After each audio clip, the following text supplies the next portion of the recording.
4,000 people died, has there been a worldwide health emergency this serious. Ventura County today proclaimed its highest health alert as a thick, dark cloud of pollution hung over the county for a fourth day, filling morgues, hospitals, and leaving thousands of others unconscious and presumed dead on county street and sidewalks. Masks and other breathing apparatus were rendered useless, and even pets did not survive the catastrophe. And there is no end in sight, according to overwhelmed health officials.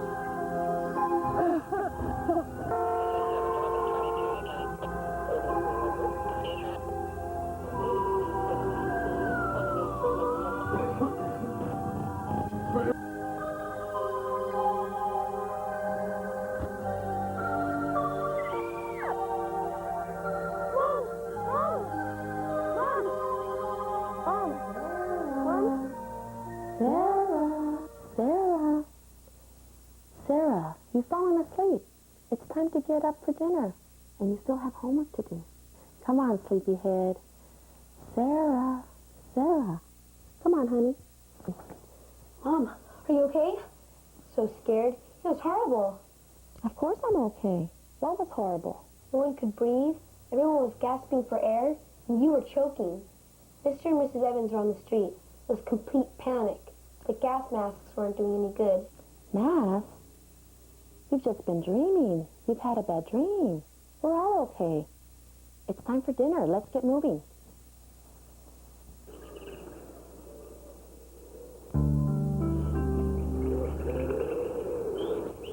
Sarah's dream was frightening and graphic, but it could happen here, and very soon, if we don't take immediate and corrective action.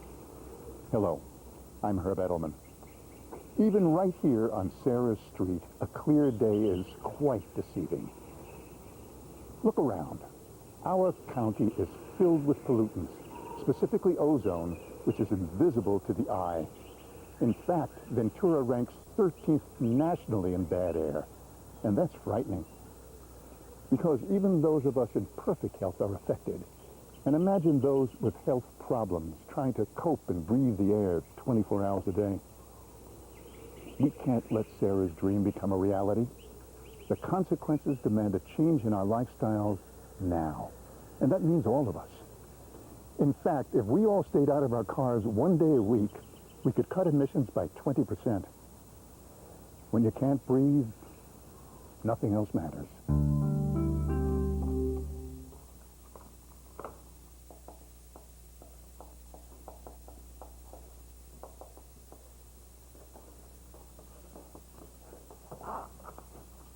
How's that science paper coming?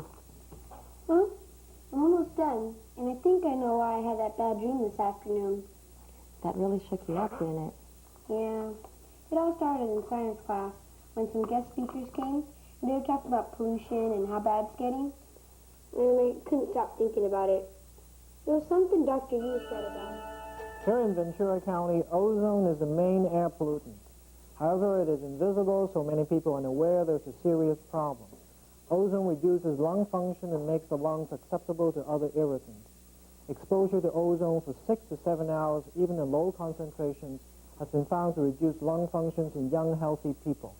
Imagine for a moment how this can affect those in poor health and also our elderly population. Sarah?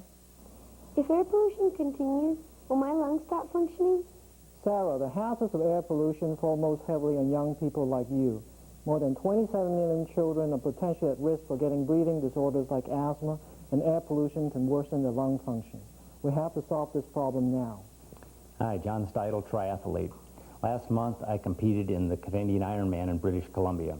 It's a 3-part race, starting with a 2.5-mile swim, followed by a 112-mile bicycle leg, and then running a 26.2-mile marathon. To prepare for a race of that length, I train every day, including swimming, running, and riding my bicycle. Naturally, air quality has an immense effect on how well I do in my races. On a given day, I may train as much as 8 hours. I can tell when we have an especially poor air quality day. I may be running and begin to notice that I can't inhale big breaths. It's not so much that it's painful as it's just not possible. I can't explain the physiological reasons for it, but I compensate by exhaling in small, numerous breaths that will allow me to continue. Because of poor air quality, I must either adjust, reduce, or stop my training. Naturally, this affects how well I do in my races. Well, I'm glad you've gotten so much out of this. I've learned a lot too, just by proofing it for you. Now finish up, it's time for bed. You and I can make a difference and promptly solve our problems by using what I call the 10 easy ways toward reducing air pollution, which will also result in better health. And you can use these helpful tips at home, at work, indoors and outdoors. Number 1, quit smoking. Buy pump-style products, not aerosol. Conserve energy. Make a list and combine errands into one trip. Take a bus, ride a bike, or walk. Stay inside on smoggy days. Keep your car engine well-tuned. Smog check your car. It's the law. Recycle, reuse, and reduce. Educate yourself and your family about air pollution. We can talk all we want, but action is needed now, not 5 or 10 or 15 years from now. Start today.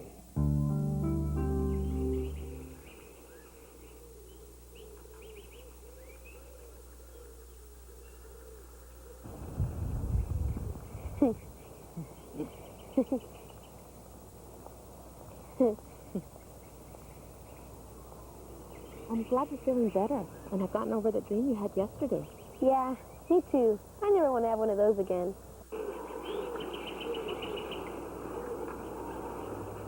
It was only a dream. Yeah, it was only a dream.